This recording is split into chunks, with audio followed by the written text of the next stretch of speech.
दोस्तों 6 गीगाहर्ट्ज का स्पेक्ट्रम इस वक्त में इंडिया के अंदर अवेलेबल नहीं है, जिसकी वजह से PS5 Pro इंडिया के अंदर आपको मिल नहीं रहा है। हाँ, ब्लैक में कोई ला रहा है तो वो अलग बात है, लेकिन यहाँ पर टेलीकॉम ऑपरेटर गुहार कर रहे हैं गवर्नमेंट से कि भैया 6 गीगाहर्ट्ज का स्पेक्ट्रम स्टार्ट कर दो। एटलीस्ट ऑप्टिकल फाइबर कनेक्शन तो हमने घरों में दे रखे हैं, तो उसमें हम वाईफाई उस केपेबिलिटी के लिए आएंगे जिसके अंदर 6 गीगाहर्ट्ज होगा या वाईफाई 6E होगा, तो जिससे कि जो राउटिंग की स्पीड है या वाईफाई की स्पीड है वो और भी ज़्यादा इंक्रीज हो जाएगी। हमारे सब्सक्राइबर को हम 6 गीगाहर्ट्ज की फ्रीक्वेंसी वाले वाईफाई राउटर दे पाएंगे। अभी तो फिलहाल के लिए हम 1 Gbps का कनेक्शन दे रहे हैं, और ऊपर से जो बड़े बड़े कॉर्पोरेट हाउस हैं उन बिल्डिंग के अंदर की जो नेटवर्किंग होती है वो भी तेज़ हो जाएगी अगर इतने तेज़ राउटर हम वहाँ पर लगा पाएंगे। तो भैया अलाउड करो हमें कि हमें वाईफाई 6E वाले राउटर इंडिया के अंदर ला पाएँ। और उसकी वजह से तो खैर PS5 भी नहीं आ पा रहा जो लेटेस्ट आया जिसके अंदर 6 गीगाहर्ट्ज तक का सपोर्ट है, लेकिन क्योंकि स्पेक्ट्रम नहीं है यहाँ पे, अभी तक बिका नहीं है, दिया नहीं है, अवेलेबल भी नहीं है, तो इस वजह से वो भी नहीं इंडिया के अंदर आ पा रहा। तो यहाँ पे सोनी तो नहीं, लेकिन टेलीकॉम ऑपरेटर कह रहे हैं कि भैया कर दो इसकी स्टार्टिंग, तो हम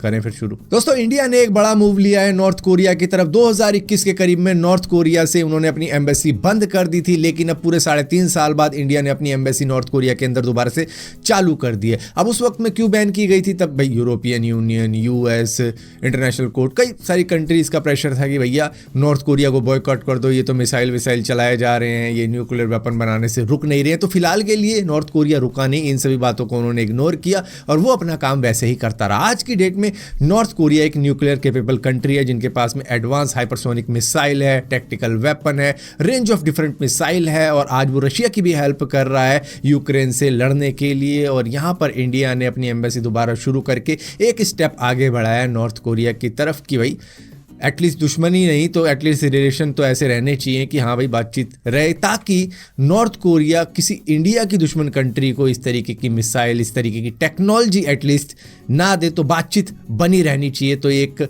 डिप्लोमेटिक मूव है जो कि बिल्कुल सही है। आई थिंक यहाँ पर बहुत सारे लोग ये देखना चाहेंगे कि Modi ji Kim Jong Un से मिलें और देखे भाई एक हिस्टोरिक सीन होगा, जैसे कि डोनाल्ड ट्रंप मिलके आए थे किम जोंग उन से, वो भी एक हिस्टोरिक सीन ही था। आज की डेट में मतलब US के अंदर शायद ही कोई प्रेसिडेंट होगा जो कि नॉर्थ कोरिया गया होगा सिवाय डोनाल्ड ट्रंप के। दोस्तों नासा का क्रू ड्रैगन मिशन दरअसल अब डिले हो चुका है, जो कि फरवरी में होना था 2025 में, जहां पर सुनीता विलियम और बुच विल्मोर को वापस लाना था, लेकिन अब इसको डिले करके नई डेट दे दी है। दरअसल यहाँ पर कहा है कि मार्च 2025 में इनको वापस लेके आया जाएगा। तो ऑलमोस्ट अब इनको 10 महीने हो चुके हैं, जो कि सिर्फ 3 दिन के लिए इंटरनेशनल स्पेस स्टेशन पे गए थे।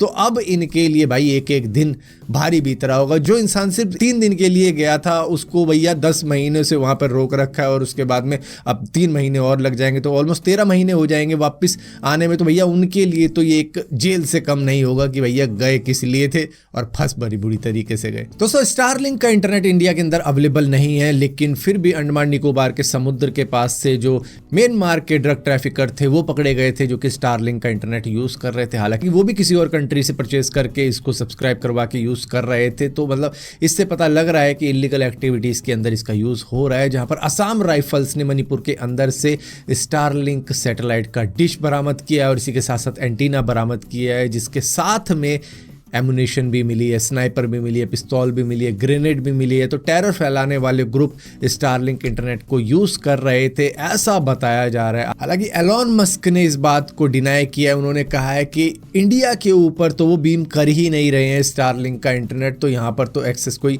ले ही नहीं सकता और चलेगा भी नहीं, चाहे वो डिवाइस किसी भी देश से खरीद कर लगा दे, लेकिन वो चलेगा नहीं, ऐसा एलॉन मस्क का कहना है। लेकिन उससे पहले सभी लोग यही कह रहे थे कि भैया ये इससे एक दूसरे से कांटेक्ट करते थे जब गवर्नमेंट इंटरनेट तक बंद करवा देती थी, टेलीकॉम ऑपरेटर्स को ही मना कर देती कि भैया इंटरनेट नहीं देना है, सिग्नल भी नहीं देने इनको, तो वो इसका यूज़ करके शायद कनेक्ट रहते थे। सो इससे तो एक बात का भी पता लग जाता है कि भैया स्टारलिंक का इंटरनेट तो भैया टेररिस्ट वगैरह भी यूज़ कर सकते हैं अगर इसी काम के लिए यूज़ किया जाए। तो मतलब कोई इंफ्रास्ट्रक्चर चाहिए नहीं, जंगलों में बैठे हैं तो भाई इंटरनेट यूज़ कर रहे हैं इसका, तो ये एक बात है।